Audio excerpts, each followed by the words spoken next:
but I'm going to kick off just so we're good on time.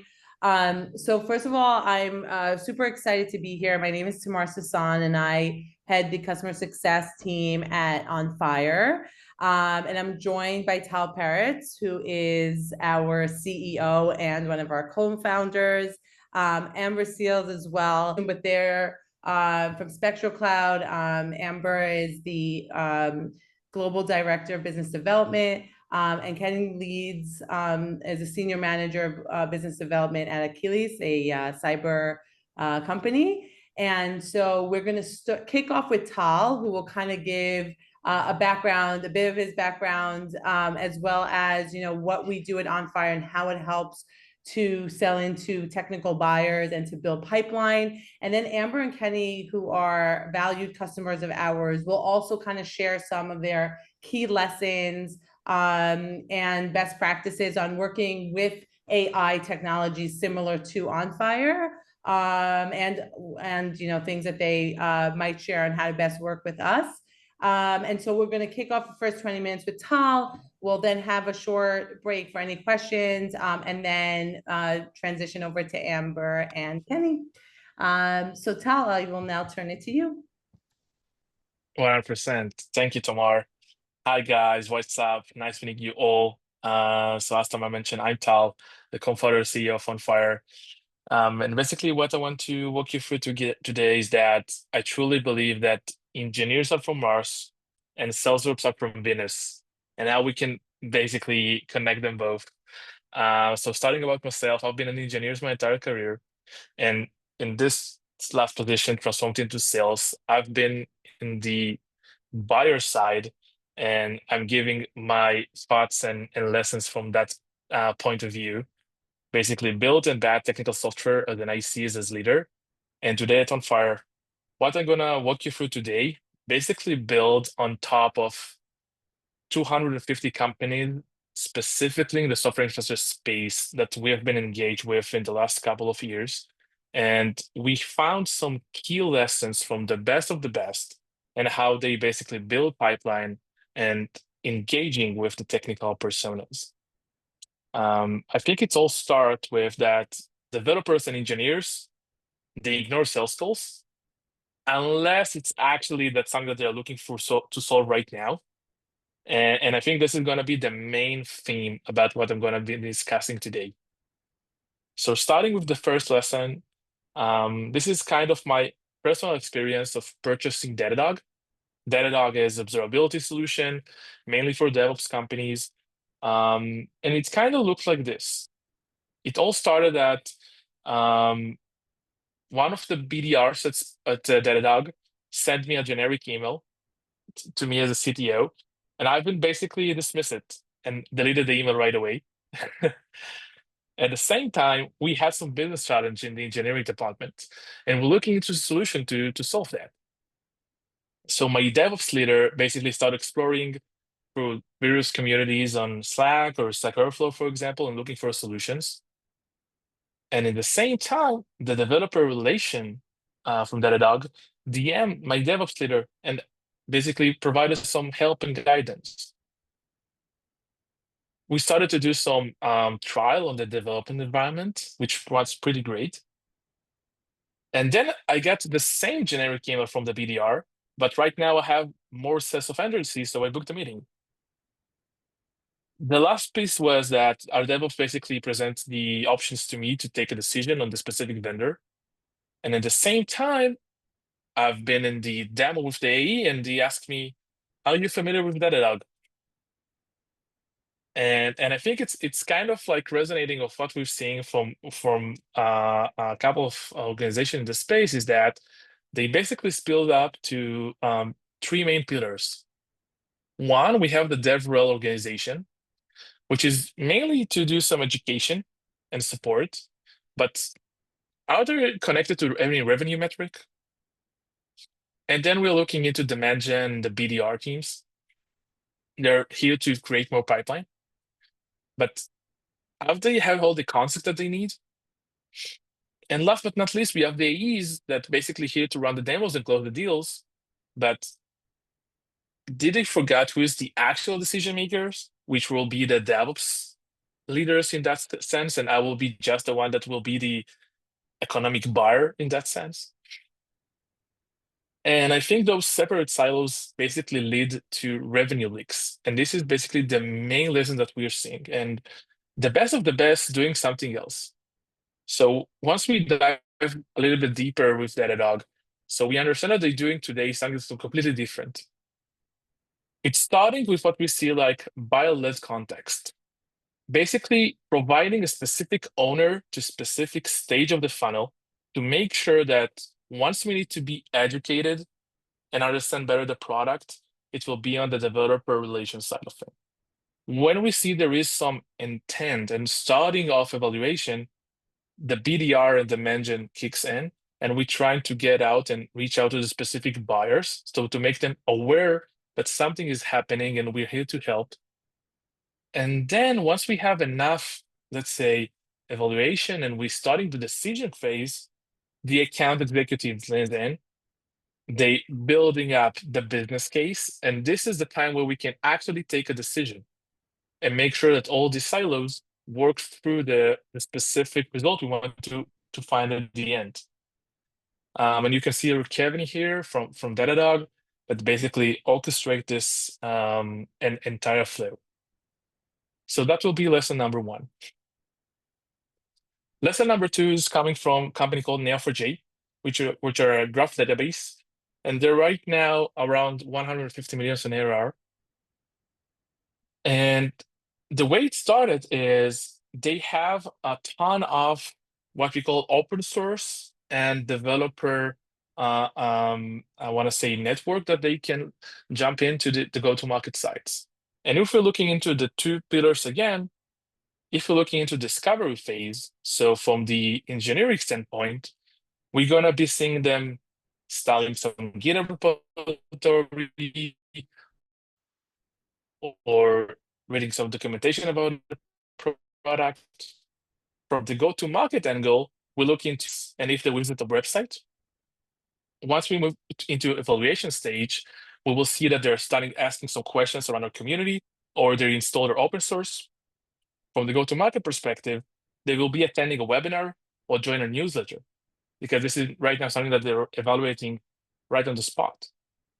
In the decision phase, we will see more developers from the same account joining the community. They're starting visiting the website and asking some specific questions regarding the business outcome of the solution. And from the go-to-market side, maybe their decision maker will book a demo with us. And then we have 2 last, I want to say, stages. One is once we move out from the open source into the development environment, we will see that there is a lot of installment from the same IP, from the same servers. And from the go-to-market perspective, we're going to run a successful POV and make sure that we find what we need in the product. And once we understand that there is a production deployment, you will be able to see that there is a high percent of engineers that mention this technology on their LinkedIn profile, or they posting some job posts around like looking into the relevant experience. From the go-to-market perspective, once it's done and we everything in production, we usually see them rating out on G2 or posting something on the social media. So from one angle, we have the content. Those what we see like the go-to-market native, I want to say signals around like what I just shared with you. And from the other hand, we have the code or the open source, which is basically providing us a ton of set of new signals that we can jump right in. And I think once we migrate between those, this is where it becomes interesting, because we are entering into the exploration and the evaluation stage. And once we add for all of that the context, we can understand much better what is happening with any account out there and any prospect. So closing lesson number 2. Basically, the best go-to-market teams in the space do what we call like uncovering the full context. They think of accounts and not just leads and understand all the signals about them. They identify the buyers and the users who are the ones that's using right now, and always looking into finding a new way to basically attach your ICP, because we understand it's not just about revenue and size, it's also about the signals they're having and the specific stage they're at. And you can see here Ashwini, which is the head of sales for Neo4j, and basically how they track their entire funnel and create MQLs and SQLs from those signals right on the spot for the sellers. The last one will be with a company called Harness. They're in the DevOps space, right now around 350 million ARR. And the lesson here that they're showing is that Outbound is not dead. So go back to where we all started. We're trying to be engaged with engineers. And those people are always looking into build versus buy and prefer to build products. They're always exploring new technologies and what they can achieve. It can be from open source or any other vendor. And they have a resistance to salespeople, specifically even BDRs, I want to say. The last piece is, but they do want to solve specific business challenge. And anytime that I've been talking with our revenue team that just started with Outbound, it's something that looks like this. They're hiring 2 BDRs and build the entire Outbound stack with all the relevant tools out. And then they start to do some cold calling and cold emails, do some A/B tests, and it basically fails at the beginning. And then they will go on LinkedIn and say, Outbound is dead. And now, because this is kind of trendy, they will say, okay, let's add some AI to that. And it still won't work. And they will go out again and say, Outbound is still dead on LinkedIn. So I want to show you a little bit how like Harness is doing Outbound today, and what is like a 10K for a qualified opportunity with Fortune 500 looks like. So this is a story how they basically brought in Bank of America. It started with a few different angles. The first one, they saw that there is a competitor mentioned online of one of the communities, and the developer relations jumping into the thread inside the community and providing value and invite a specific prospect to the next meetup they're having. The next thing that they do, it's called an intro campaign, which is basically how you can leverage the entire connection map within your org. Think about your companies today. There probably know someone that know someone inside of the account. Maybe you can help me do some warm intro to that. It's pretty hard to do it at scale, but if you're able to do it, I think this is the most important thing that you can take from this goal. The third one is they have pretty massive partner program.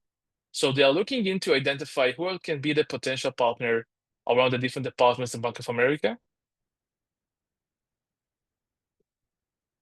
Moving forward to do some personalized gifting, they basically taking the entire buying committee inside Bank of America and addressing direct and personalized gift for any of them. It can be a signed football shirt or anything that they know that is relevant to the specific prospect, and basically sending it out and saying, hey, we'll be happy to find time to work together. And last but not least, face-to-face is back. And they're running executive dinners and side events where they basically invite specific people from Bank of America to bring them into the pipeline.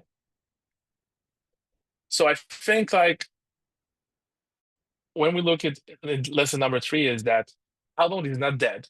It's just different. And we need today in 2025 to think outside of this box. Second is that the ones that's running this operation, it's basically the BDR, the account owner, that need to be fully context of what is happening out there with the account.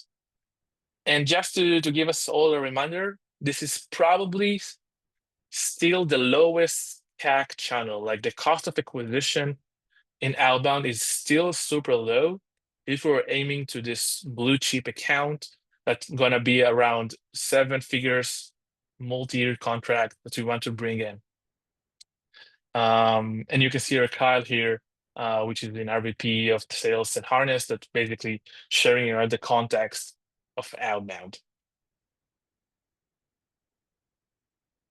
I think that's it from what we're seeing. So if we sum it up, first of all, how we can break down the classic go-to-market silos and make it violate context. Second, how we can uncover the full context from the code and the content. And last but not least is outbound is not dead, it's just different. And once we understand that, people, show me the money. Thank you very much for your time. And if you have any questions, I'll be happy to answer. Thank you, Tal. We had a few questions come in. If you, everyone in attendance, I know you can't see each other, but we see your questions. So if you can, please type in your question. So we have one question around, Tal, if you can speak a little bit about how you've seen AI kind of transform the outbound role and what, you know, what's the focus for Onfire? Yeah. when it comes Yeah, to AI? definitely. So I can give you my thesis, and I know that this subject can be pretty fascinating. I think like right now what is happening with AI is that we had in the last, I want to say 12 months, a lot of promises about what we see as like AI SDR or AI. I don't believe in that direction. I think that AI is gonna empower the existing teams that we have and make them be much more efficient, giving them the options to do more with less. And I want to think that the main use case about AI today is to give them more context and providing them the right prospect to chasing with the right timing and the right messaging. And this is how I see it. And I think like from our experience and also our customers' experience, I don't think that AI SDRs are in the spots to even like transform something from the pipeline, but maybe in Furious it will be different. This is how I see. Yeah. Well, thank you so much. Thank you guys. And now I'm very excited. Good. So I'm super excited to introduce Amber Seals, who I mentioned before is the Global Director of Business Development at Spectral Cloud, and Kenny Alfred, Senior Manager of Business Development at Achilles. So they're going to each take about 10 minutes to talk about their experience working with Onfire and also with other AI technologies, how to sell both into technical buyers, but not only when you have a technical solution, and a few other items. So Amber, would you like to kick us off? Sure. Hi, everyone. I'm Amber Sales. I've been in sales over 20 years. My passion is working with sales development representatives, coaching them, helping them to build their confidence and watching them grow into successful sales professionals.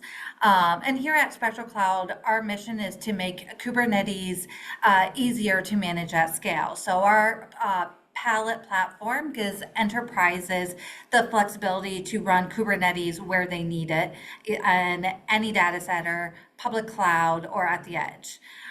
What excites me is that my team is often the first touch point with those highly technical personas that Tal was talking about, like DevOps engineers and platform architects.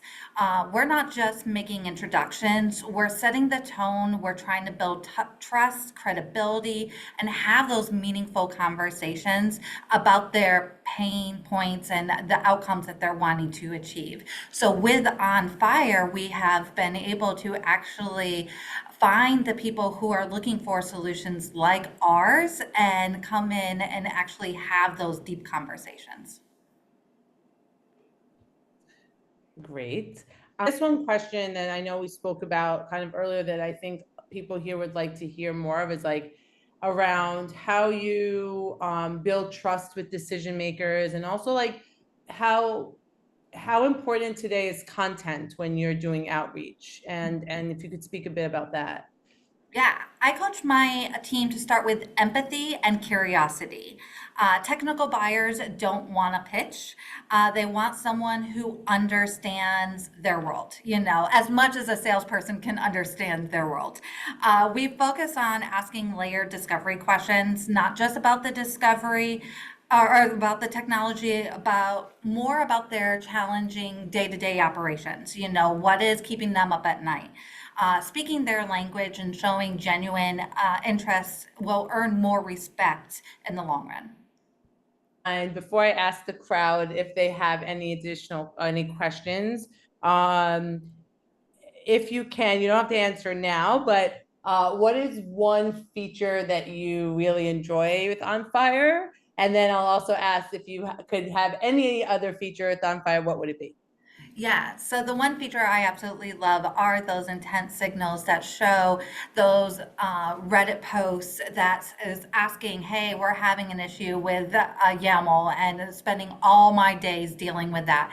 Uncovering who wrote that question and everything and being able to come to them with a solution is honestly amazing, because before Onfire, we would see those Reddit posts, but we have no idea who it is that's actually posting it. So we're able to come to them with a solution and or advice, and talk through what their challenges are.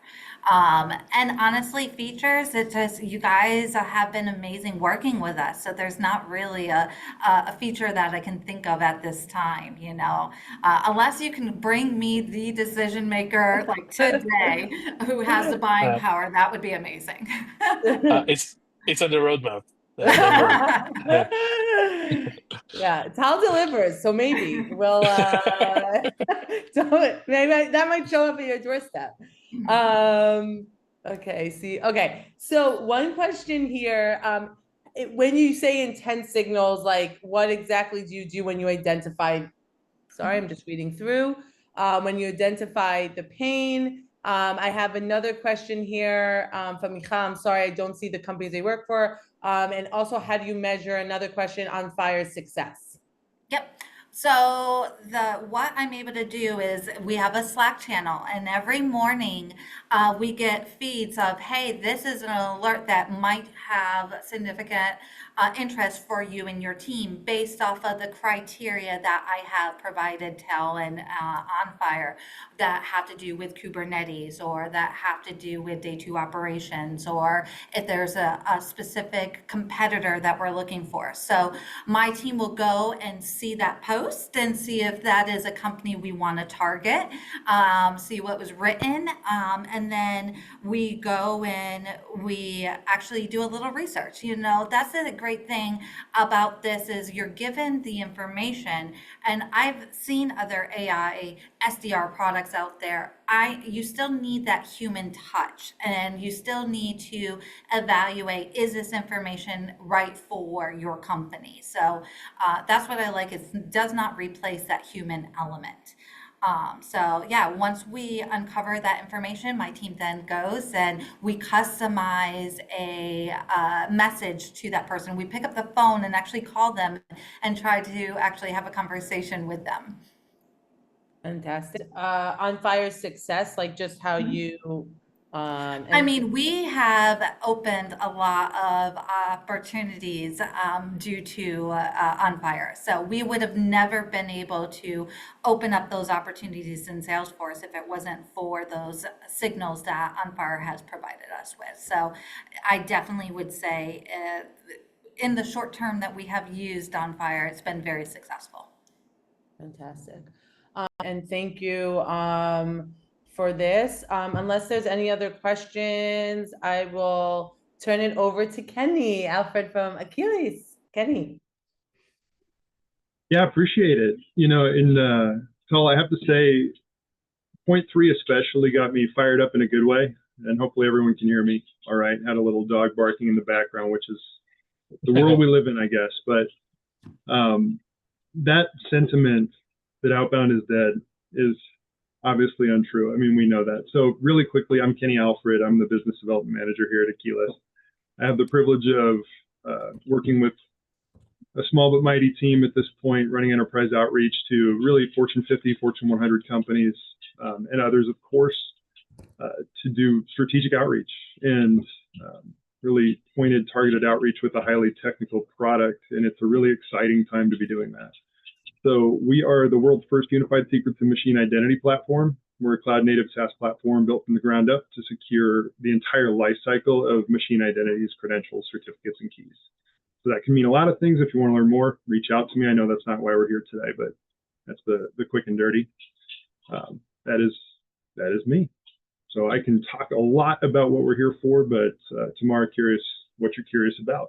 Yeah. So first of all, thank you. I think one thing is if you could talk a little bit about, selling a cyber solution, because we work with a lot of cyber companies, and we also have, some customers that are interested, or potential customers, I should say, that are here that are to work with us. Like, how would you, or if you could talk a little bit about that, right? Like selling cyber to non-technical buyers.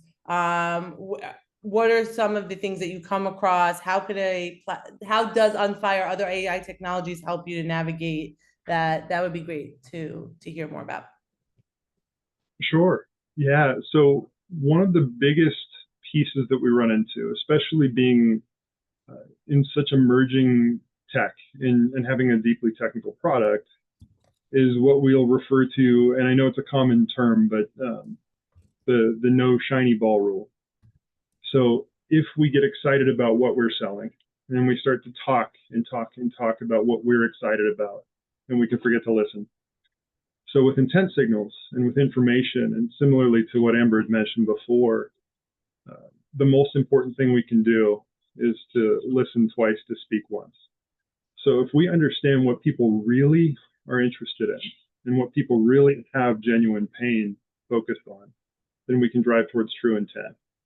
So we spend a lot of time talking and training for, to be honest. I had a great call this morning with some Onfire intent signals, with some targeted role plays, to be on the phone, to have those intent-driven design messages, again, like Amber mentioned too, to have folks on the phone and really be genuine human, to care about that pain, and to listen and to understand.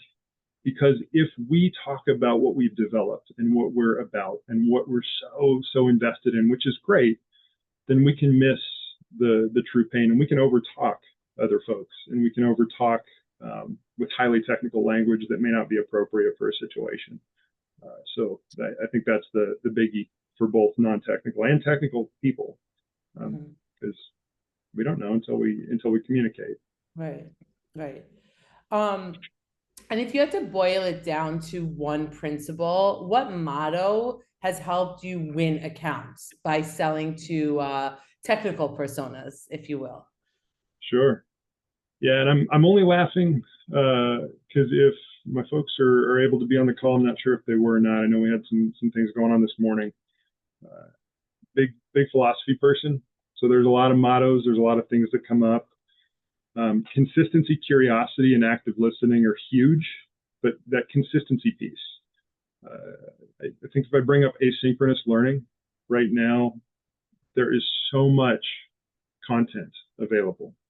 It's easy with a lot of AI messaging to either be tactical or to be overwhelming. And if we're not tactical, then we can just be flooded. I know it happens in my inbox personally, and I really appreciate intentional, well-written, descriptive human messaging. That's one of the exciting things about Onfire.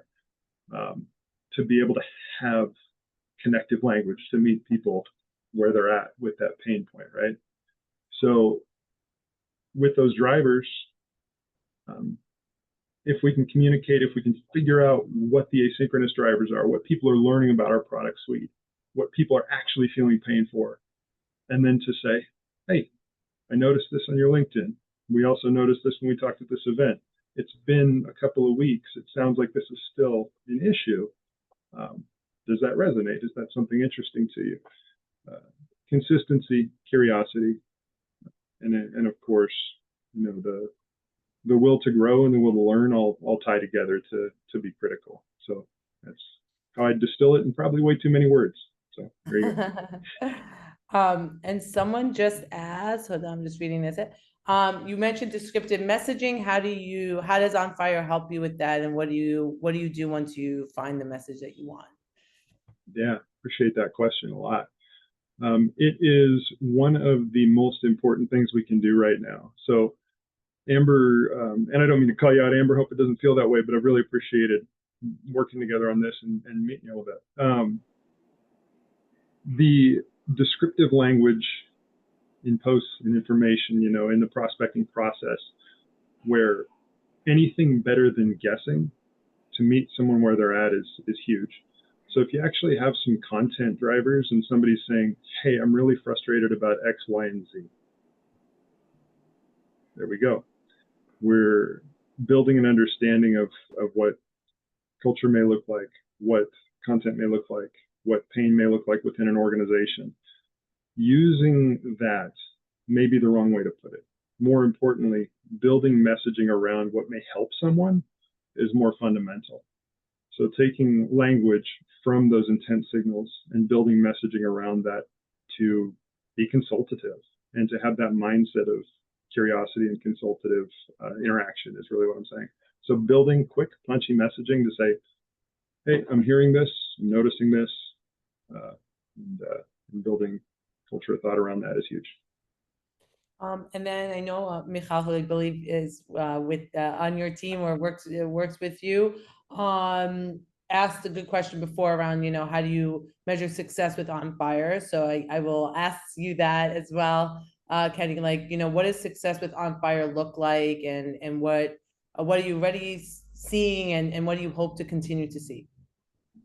Yeah, I always appreciate questions like that too, because we are foolish if we're not constantly measuring progress, if we're not constantly measuring feedback that we have from any source of information. So I know data points are huge. So like with Onfire is one piece.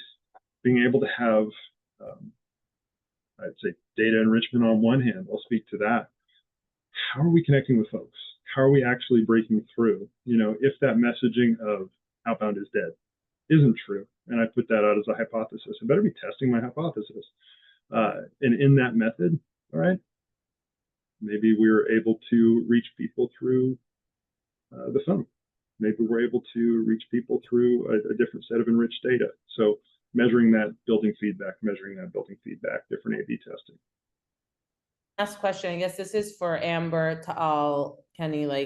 If you AI, I think there was, I was actually today at a conference where McKinsey put out that 92% of organizations have serious budgets put on AI solutions, technologies, and so forth, yet less than 50% are AI driven, AI ready, right? And especially in GTM teams, so go-to-market teams.